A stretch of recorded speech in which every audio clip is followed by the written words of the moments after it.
So, who won the election? Oops, now we're banned on YouTube. I'm sorry, Mr. Producer. But really, the whole thing with election fraud, is it disenfranchisement or is it political hockey? What are we really doing with this election? And really, where does the truth lie? Can we trust our voting systems? Can we trust our politicians? Well, that's an interesting question, and let's dig into it today on When Opinions Collide. I'm your host, John Arthur Fiala. So, there have been a lot of allegations that have gone back and forth on what really happened on November 3rd, November 4th, say in the TCF Center in Detroit, where they counted a lot of mail-in ballots for Wayne County. Or how about Georgia? Well, all of this has culminated in a lawsuit that Texas filed. I don't know if you heard about this, Mr. Producer, but 17 states have now actually joined this lawsuit. So that's an interesting thing. We'll get into that. But is there really anything to it? Well, first, let's talk about our voting system and how it works and the purpose of voting for electors. So a lot of people, don't quite understand how the Electoral College works. And the Electoral College is a very interesting system. The way it was originally set up in the late 1700s and the early 1800s, we didn't vote for the president as a group politic, as an aggregate. We didn't vote for the president. We don't live in a democracy. We live in a democratic republic, a representative government. So the states would actually elect the electors, and those senators, and actually more of the Congress people, were the ones responsible to the citizens for electing good electors. Now, different states, here's the beauty about the constitutional system we have, each and every individual state is supposed to be a sovereign, almost nation. It's the United States of America. The idea here is if you didn't like one state's politics, you could move. It's like moving to a different country. And each state had its own individual set of values, some good and some bad. We look at that, we look at the divide north and south for slavery, for example. That was the only way they were going to be able to band together against the English, but that's another conversation for another day. They eventually, out of one state decided to go ahead, I do not remember which one, decided to go ahead and start having the electors picked by popular vote. That became a very commonplace thing, and now today it is the norm. There are, I believe, at least two states, that you can actually have different electors picked from different sections, but most states are popular vote, winner takes all. And what that does is those electors now go to the Electoral College and vote there. Simply put, the way we went from the states electing their own electors by Senate or Congress, state Senate or Congress, to popular vote was done through legislation. These states have their own individual laws on how these electors are supposed to be picked.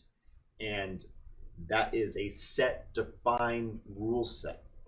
The reason for that is, at the end of the day, we want to prevent disenfranchisement, fraud, and we want to have a rule of law system, a nice, well-tuned machine. Now, let's talk about ballot fraud, fake ballots, illegal ballots. Oh my goodness, I am so tired of hearing the term illegal ballots. Let's talk about what those are. They are fabricated ballots. Let me explain this. I shouldn't have to explain it, but every person should get one vote. If you are part of the United States of America, if you are, I'll speak for myself, part of the great state of Texas, I, John Arthur Fiala, should get one vote, right? My producer here should get one vote. And what that means is we've all decided on a system of rules. to say this is how we're going to represent our voice. If, let's say, my producer and I both put in a ballot, but then I go ahead and grab 5 more ballots out of my back pocket and shove them in. No one voted on those ballots but me. I filled them out. That is ballot fabrication. That is me saying his vote is worth 1 of 6 or 1 of 7 as opposed to 1 of 2. That's ballot dilution. We would call that immoral. We would call that actually heinous. So the problem is not illegal ballots. It's not like we're talking about illegals voting, although we could talk about that too. That's an interesting conversation, but that's not really the main point. The issue is, where did these ballots come from that there is no representation for whom they came from? And what I mean by that is mail-in ballots are an interesting concept. I've talked to folks, as someone who's actually gone downtown and worked the process of bringing in mail-in ballots, doing signature verification, making sure that someone didn't just go and steal someone's ballot, write down whatever they want, or as they do in a lot of old folks' homes, you'll find one person will go in, they'll be in the mailroom, they'll sign for all 400 or 1,000 ballots, their signature is on each one of them, and the old folks never get to vote. Those people were disenfranchised. They had their vote stolen. Doesn't matter which party you're from, we should all consider that egregious. Should be considered wrong, because it is. Voting by mail, most states have a 2 or even 3 envelope system. And the way that works is you have your ballot. You put your ballot in a privacy envelope so that it cannot be read. This is part of the secret ballot. It's something very important. It means that someone cannot be intimidated by their boss, by their peers, by a racial supremacist group or whatever to vote a certain way. Their vote is secret. So the secrecy ballot's important. It's a great thing. You take that secrecy ballot, or the secrecy envelope, excuse me, you put your ballot in the secrecy envelope, excuse me. That secrecy envelope goes in the signature envelope. You sign that. In some states, that now goes into a mail-in ballot. Now, the secrecy envelope and the signature envelope, which has to be actually typically signed and notarized by Notary Public. That way you're saying that this person does indeed live here. It's not fair if I'm voting in California and Michigan and living here in Texas, right? So those 2 numbers have to match. That's the purpose of having chain of custody on that ballot. That's what makes sure that that person's voice is heard and that it's not stolen from them. It's not taken away from them. That is something that we'll get to later, but that is a little quick primer on why mail-in ballots. It's very important to have the privacy and the signature envelope match. If not, there's chicanery afoot. You don't get a privacy envelope from here and a signature envelope from over here, and maybe the serials don't match. They match. That's the point. The point is, if you have 2 that don't match, that ballot needs to be cured because someone monkeyed with it. Someone did something that they were intentionally trying to damage, destroy, or even alter that person's ballot. There is no reason for those 2 not to match other than someone is intentionally sticking their hand in the system and disenfranchising individuals. So, with that said, again, I'm trying to keep this nonpartisan. I'm trying to keep this in the light of what is actually true, something that we look for in this program. What is truth? You always want to run towards the truth. In Philadelphia, we don't even have to look at the issue with the privacy envelope versus the slip, the signature envelope. We have, I believe it's 1.8 million requests for mail-in ballots. Fair enough. I'm always a fan of you actually receiving your mail-in ballot by hand from somewhere, but if you're voting absentee and you're disabled, what have you, that's great. That's why we have that. Good. However, the received mail-in ballots, let me explain this. The state of Philadelphia sent 1.8 million mail-in ballots. They sent those out. Those are all of the mail-in ballots in circulation. Those are the legitimate potential ballots that are out there. If you don't believe that there are any problems with the voter registration rolls, that's been called into question. I'll leave that out of the sake of the argument. Even if we take the voter registration rolls and we say that they're not duplicates, they're not dead people voting, which there are people who are long since deceased. In some of these states, I'll jump for a moment to Arizona, where 32% of those who voted mail-in ballot are deceased. But let's jump back over to Philadelphia. Even if you take those voter rolls as correct and accurate, 2.5 million mail-in ballots were received by the state of Philadelphia. 2.5 million. 1.8 million were sent out. 2.5 million were received. The great state of Philadelphia didn't print in mail 2.5 million. They sent out 1.8. That is a difference of 700,000 votes that are not accounted for. There's a difference of 700,000 votes that are actually, God only knows who voted. And it doesn't, to me, while it does matter in the sense of a practical sense of who voted, the fact that there is a 700,000 vote discrepancy in a state, that is crazy. That is in addition to, like a banana republic, two parties are supposed to be watching the ballot counting. One party is kicked out and literally thrown out as though they are in some sort of third world country where you have a banana dictator running the show. That's in Philadelphia alone.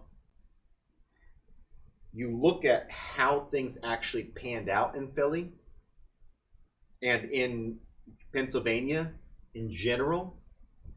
Oh my gosh. Oh my gosh. I notice I've been saying Philadelphia. I've been Philadelphia on the mind. I mean Pennsylvania. Excuse me, the great state of Pennsylvania. I am very tired. I've been working late. I apologize. The great state of Pennsylvania. Goodness. But with all of that to say, Pennsylvania sent out that many, 1.8 million, got back 2.5. We have whistleblowers in USPS who've been threatened. They've been cornered and threatened by federal officials after coming out and saying, we were told to backdate these envelopes to November 3rd. And we were doing this on November 5th. Whenever you have the government coming and threatening a whistleblower, that always gives me a moment of pause. That always gives me a question mark as someone who is naturally distrustful of government.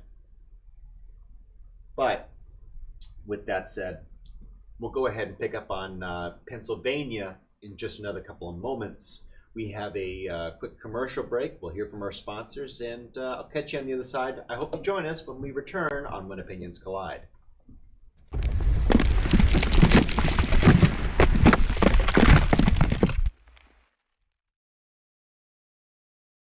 We work our whole lives to support our families. With one accident or illness, it can all be gone in an instant.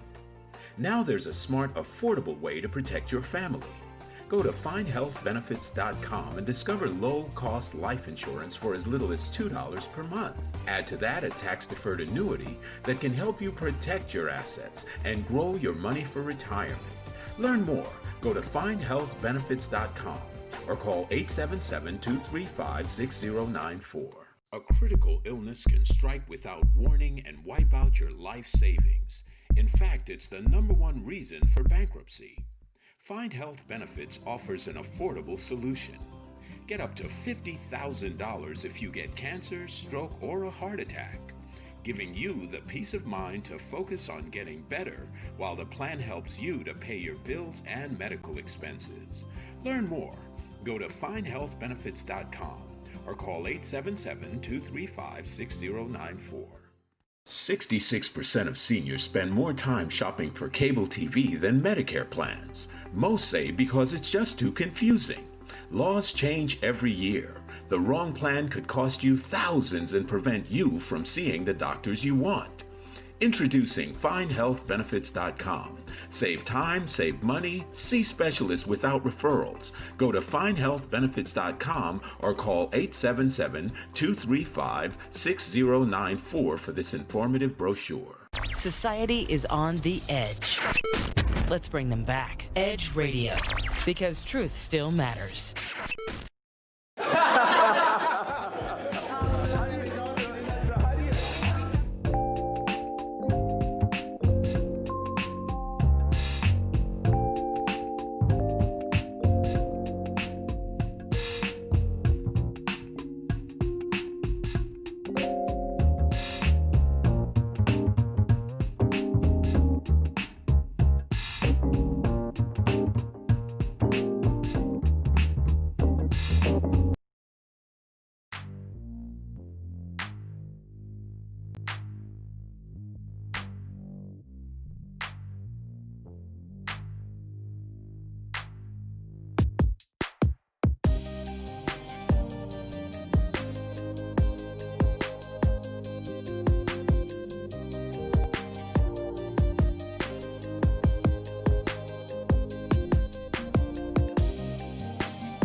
We're back. So, thank you once again for joining us on When Opinions Collide. I'm your host, John Arthur Fiala, and getting back to Pennsylvania, kind of just wrapping up that thought train for just a moment. In Pennsylvania, we have a continuous systemic destruction of the voting integrity. Whenever you have one party that throws another party out of the voting location. By the way, the law of the state. Remember, we're going back to the reason for that Texas Supreme Court case. It's not to the Texas Supreme Court, it's going to the federal Supreme Court, but Texas is bringing it. I'll explain how that actually works in a little bit. But the reason they're bringing that is because these states violated their own laws. They violated their own laws, circumvented the legislature through judicial activism. Now, in Pennsylvania, we have a very, very clear-cut case. Statistically, the numbers just look rampantly fraudulent. Again, it almost doesn't matter who wins or loses this, as long as that corruption is not allowed to happen another election. All I want to see, and every American should want to see, is a fair voting system, a system that enables every voice to be heard, regardless of color, creed, gender, persuasion, whatever. You want everyone's voice to be heard, and you don't want anyone's voice to be diluted. Now, let's look at Michigan for another moment.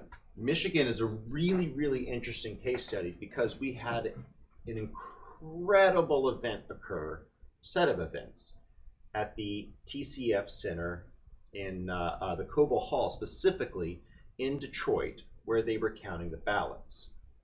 It's a very, very interesting story, but you have a systemic destruction of the integrity of that vote there. And the reason you have evidence for this is you have hundreds of affidavits of folks who were in there attempting to simply view the vote. If you have a vote that is damaged, if you have a vote that comes in and for whatever reason has extra scribble marks on it, it's damaged or what have you, the natural process of counting that vote is you have to have a ballot duplication. In Michigan, that's how it goes, and most states have a similar process. The law states that you have to have a representative from each major party.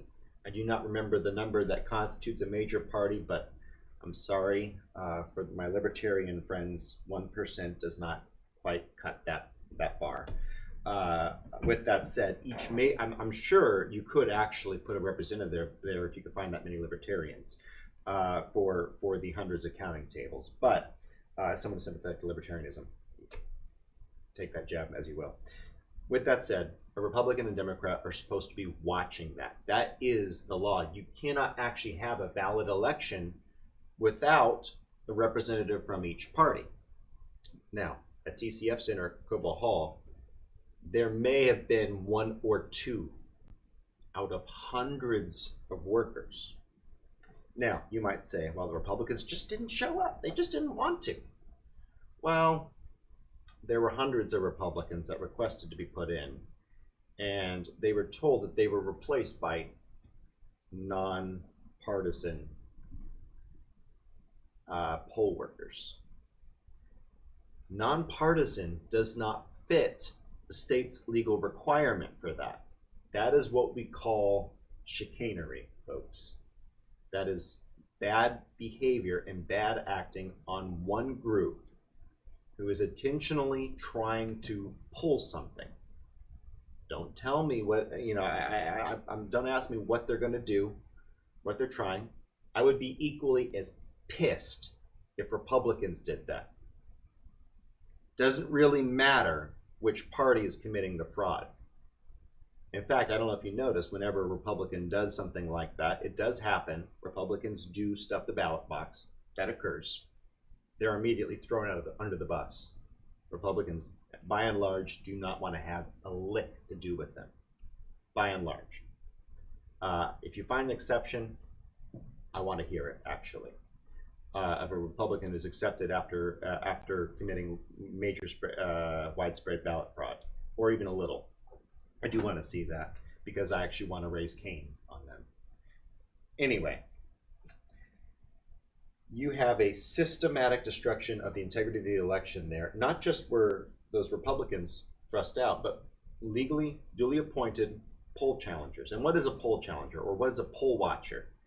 As someone who's been a part of that and worked with Democrat poll challengers, if you haven't figured it out, I am a conservative. I don't label myself a Republican, because I think the Republican Party is thoroughly corrupt, just as I think the Democrat Party is. I am a Christian and I'm a conservative. Take that as you will. But as someone who's worked as a either nonpartisan or a Republican poll challenger, different from a poll worker, these people typically aren't paid. They come in and they're like a court reporter. They sit in the room. They're not allowed to talk to any voter.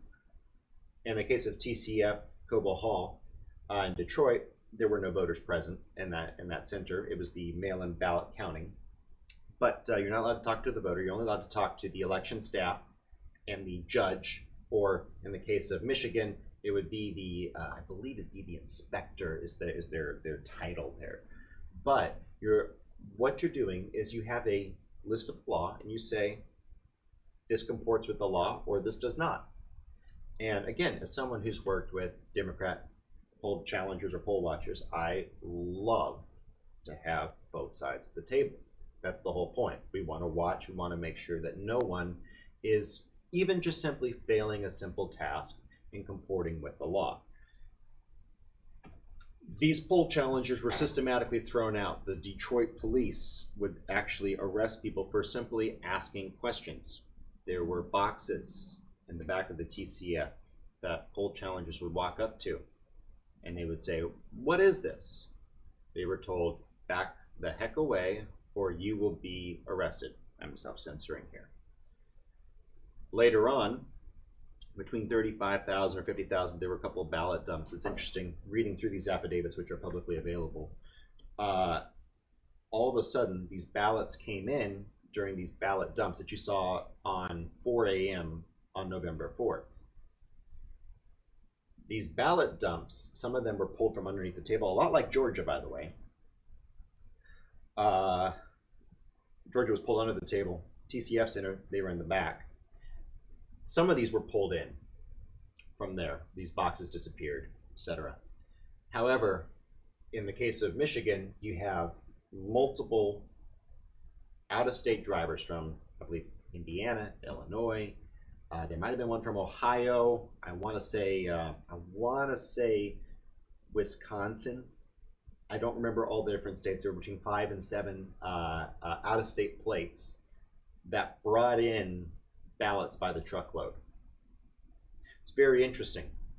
It's like Pennsylvania, I was talking about earlier, where this one gentleman brought 140,000 or something. I forget the exact number. It was 100,000 and change ballots from New York to Philadelphia after the 3rd. And when he parked his truck, he parked his trailer, he got unhooked, left it for a little bit. This trailer was missing. Interesting. Things that make you go, But anyway, so all these ballots come in. Bulk majority of them are for one candidate. We're talking, some people say counts are 80, 100%, somewhere in that category. Some say 80, over 80, some people say 100, depending on the affidavit you're reading. With that said, that should also comport really well with, I was going earlier, I was talking about the ballot duplication. Another interesting irregularity is all of the military ballots, as they came in, were duplicated almost invariably. By the way, you didn't have that bipartisan oversight. You only had people seeing what was taken away from the table, and only under severe duress. Some of these people were picked up, taken out of the Cobo Hall.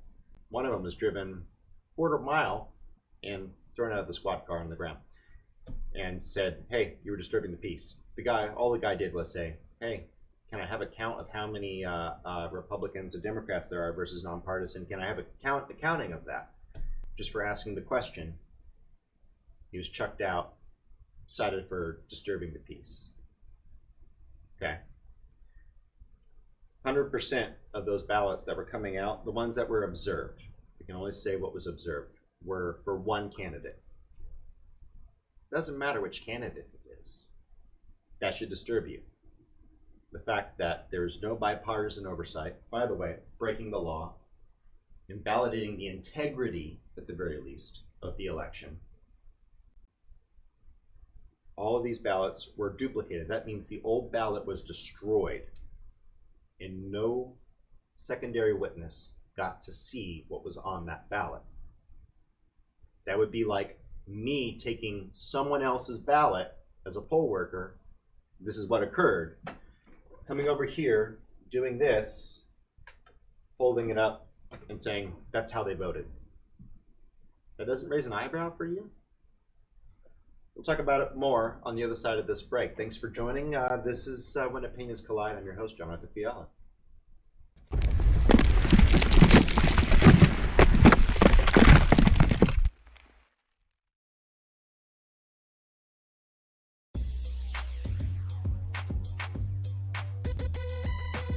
The Natural Nation Network is really about taking control of your health physically, spiritually, emotionally, even intellectually, because there's so much out there in misinformation. There's a lot of people now that are suffering from all sorts of diseases that they really wouldn't have to suffer for if they had better information. And that's what we're here to do. Provide information that can save lives. The mind and the body are totally connected. Health can be really serious, and sometimes we just have to lighten it up a little bit while we're still providing substantive information. And my sort of mantra on the salsa dance floor is kind of similar. I tell somebody, if you make a mistake twice, it becomes a move. Okay? Tune into Natural Nation every Tuesday at 11 a.m. Are you a small business owner concerned about the downturn in the economy? Top business leaders like Mattress Mac and Warren Buffett will tell you that now is the time to promote your business more than ever. People need your services. Your business needs an edge. Learn about special advertising packages for small businesses right here on Edge Radio. Find out more, give us a call at 281-744-0446. That's 281-744-0446. Edge, because truth still matters.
Well, we're back. So thank you once again for joining us on Left Hands Flat. I'm your host, Jonathan Fiala, and we've been talking a little bit of election. Been talking about some of the different irregularities. And so what does it all boil down to? We'll get to that. But in just a moment, remember I was talking about the importance of those mail-in ballots, how you have a privacy envelope that goes inside a signature envelope. Those two have to match. If they've been opened and that envelope has been repurposed or forged or whatever, there is no reason for that. Those two are sent together so that we have the will of that person maintained. Well, we were talking about Michigan and what's going on at Cobo Hall in the TCF Center. And actually, there's leaked data. This needs to be confirmed, and I'm just going to say this. It does need to be confirmed, the veracity of this recording, but there's recording talking about election training where individuals would actually, they were told to tape over, put a Post-it note over the label, over the barcode, and hand write in the number that matched the inside privacy slip. That's what we call ballot forgery. If you are doing that and not holding that vote and saying, whose vote was this, where's the correct vote, if you're not holding that vote and making sure that that person's vote is accurately counted, but instead you are forging someone's ballot, that is actually no different than writing in on someone's ballot and putting in whatever. That is, we're talking about ballot forgery. We're talking about subverting the will of the people. That's all we're talking about. That's a serious problem. That's something that says there's fraud afoot. And if that's being trained at a systemic level, it's a serious issue. And again, I say that this video, and I should have had some ready to play for y'all, but maybe next time. This video has the instructor actively teaching folks how to forge these ballots. Now, that video would mean nothing without evidence, but the thing is we actually do have evidence of this.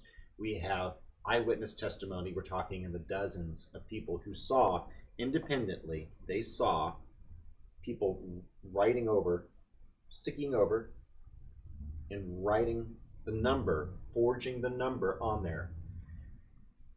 It's hard to come up with a charitable explanation for this. It's almost as though someone systemically decided that they wanted to subvert the will of the people, to disenfranchise a population. I was talking with my producer off break. I don't care what they look like, who they are, or what they believe in. If they're an American and they're voting, they deserve one vote, one voice, accurately heard. That is all that I care about. And I think we can all eventually come to an agreement on that. At the end of the day, we just want a fair election. We want a fair process as much as is possible.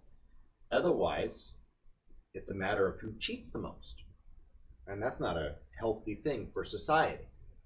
But not only would these ballots, the signature envelopes, be taped over and fabricated, but we have eyewitness testimony of stacks of ballots being run through the tabulator at least 5 times per stack. And these were so hand-picked. They were sat there, picked them out one at a time. Not only were they forged by putting that on there, they looked at them, forged the signature envelope, they stacked these up, then they fed them through the tabulator multiple times. Not once, multiple times. Now, that should give any patriot pause. You should say, if they can do that to them, they can do that to me. Doesn't matter who's doing it, who's it being done to, it just matters that it's happening to Americans.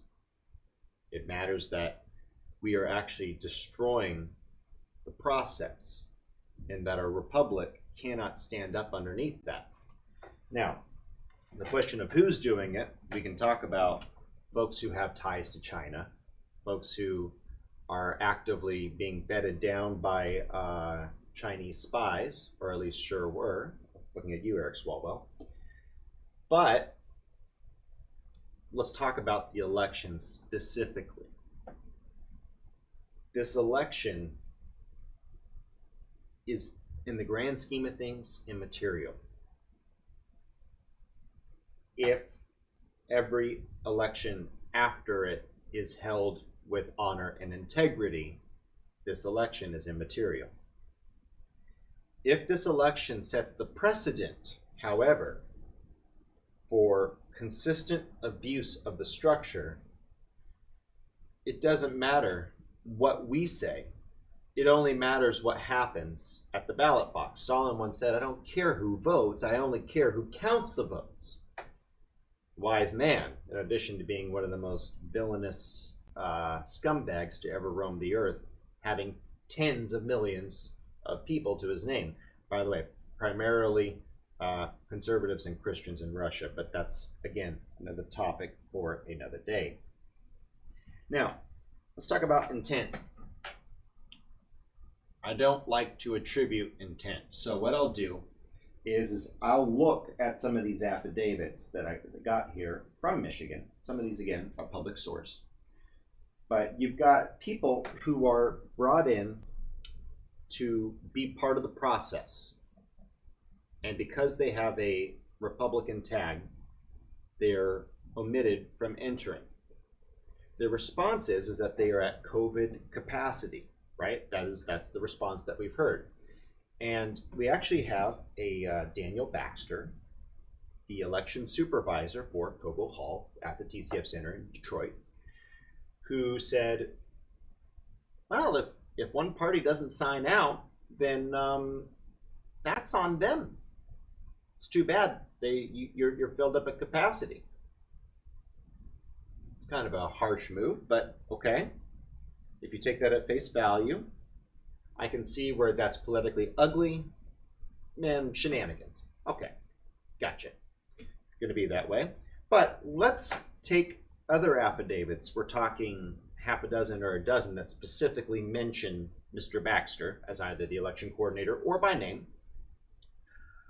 where he was on the inside And he saw the Detroit Police Department actually actively blocking people from being able to sign out, even though they requested. And they were escorted out the side door. This is not the activity of a free nation. That is the workings of a banana republic. When one party is prevented from viewing the voting process while exclusively the opposition gets to count the votes, that should give anyone pause. Because again, in a free and open society, if you have nothing to hide, why not let everyone view the process within the confines and expectations of the law?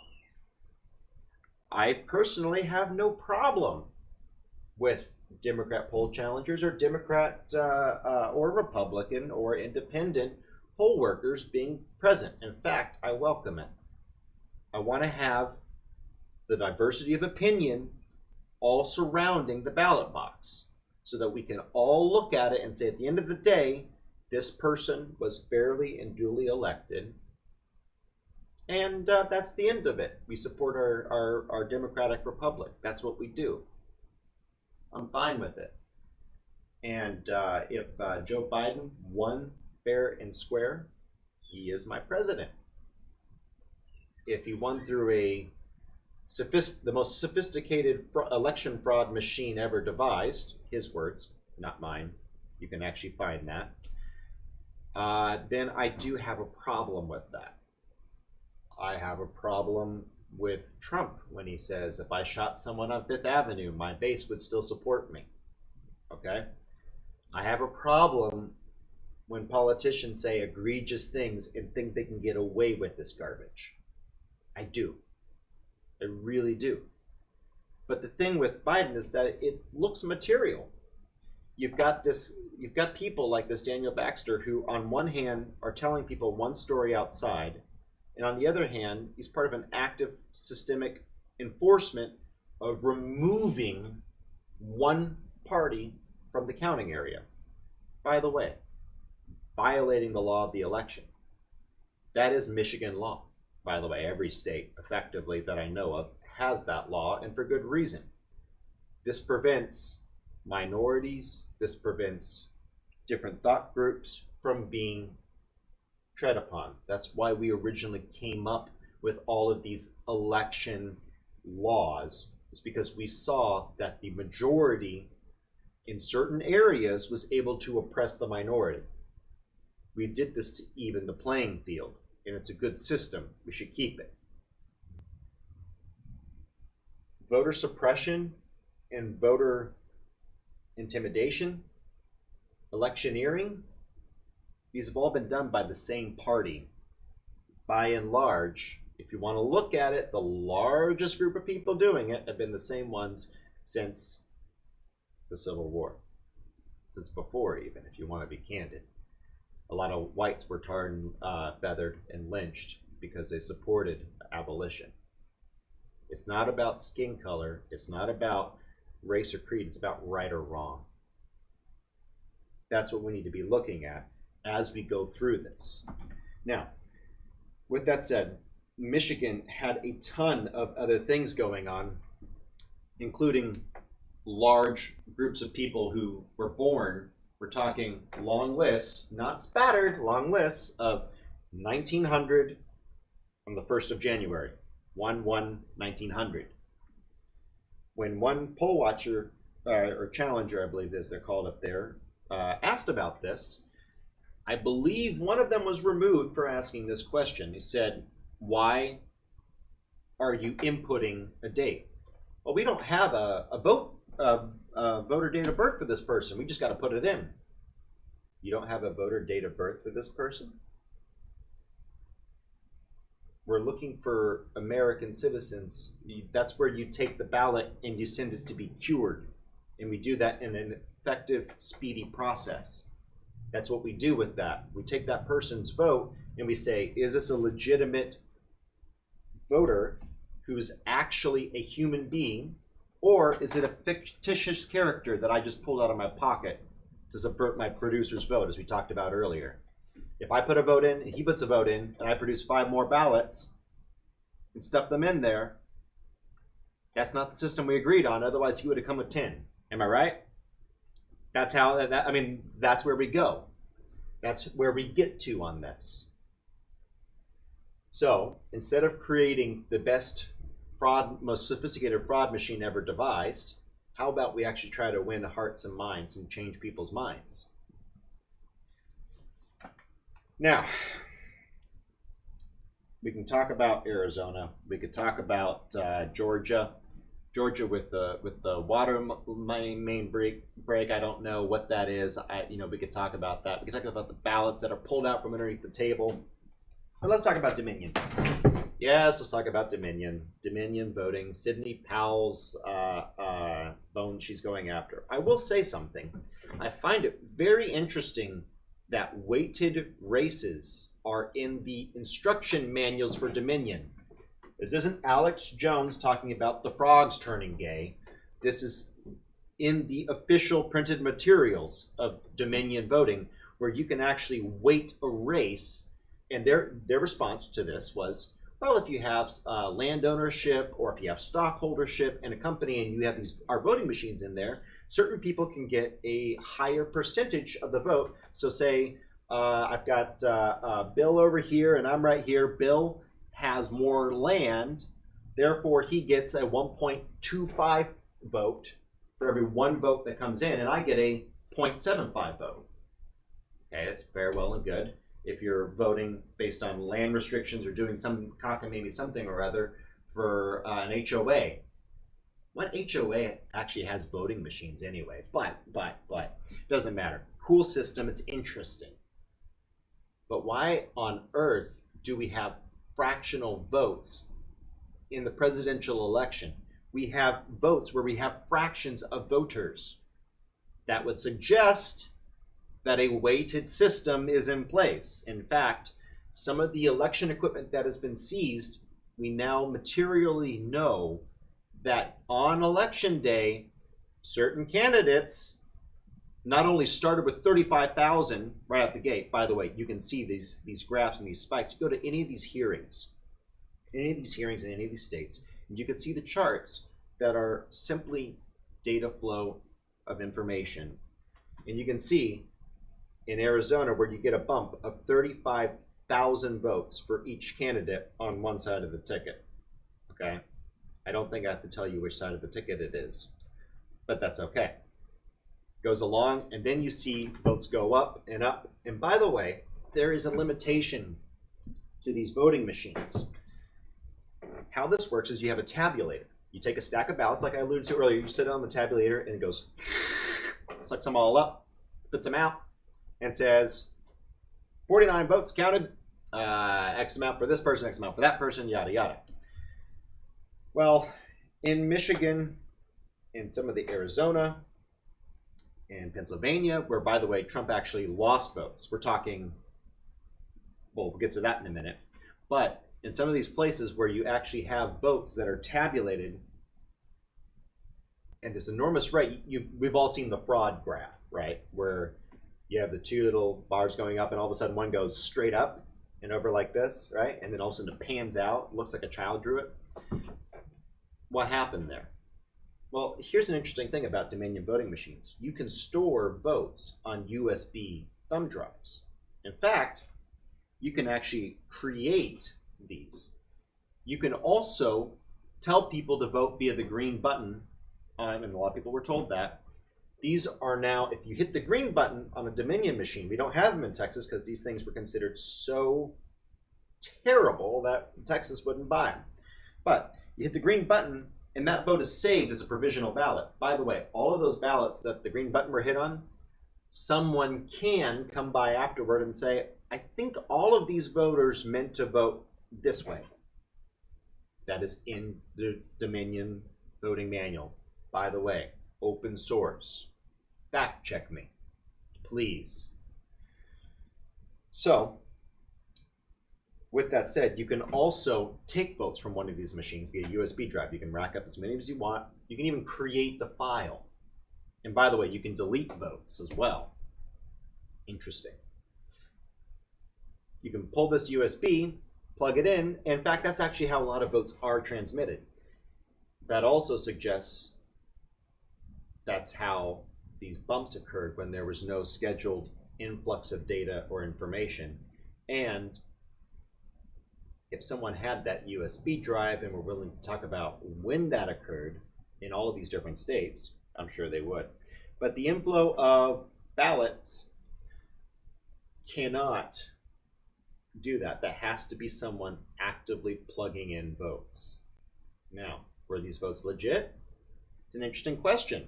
I want to know.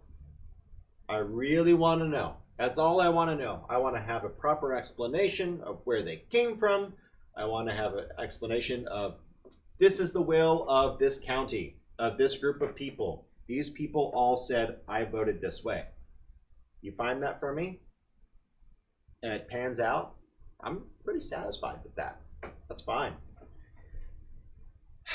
As long as it is a legitimate vote. Someone's will was represented by each and every individual one of those, I'm good to go.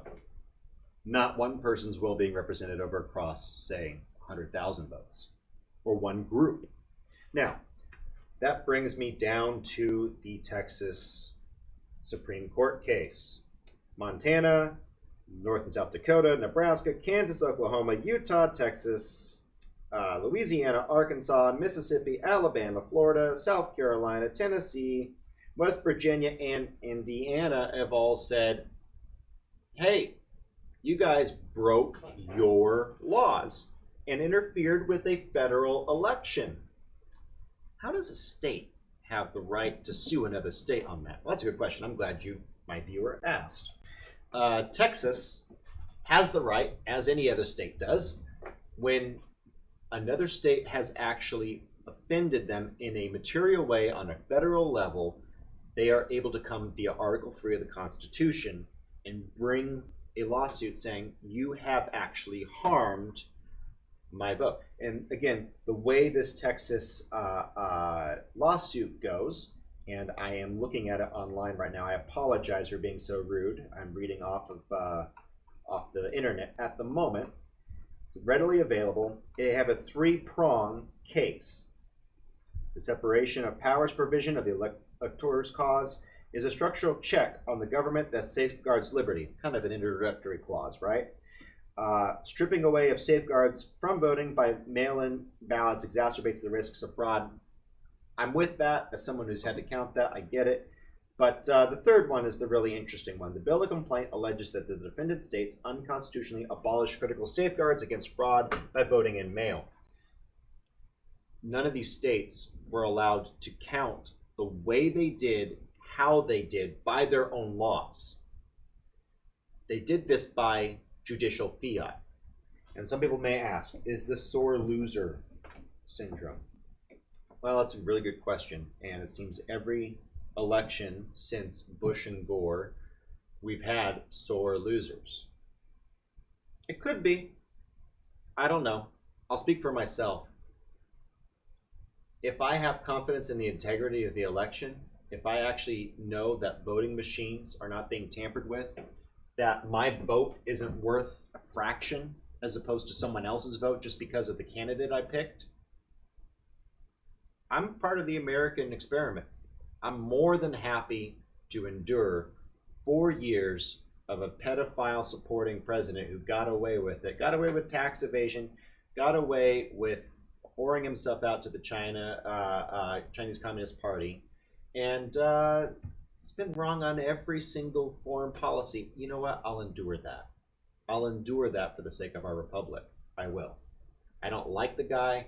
I'll call him Mr. President if he actually won the vote.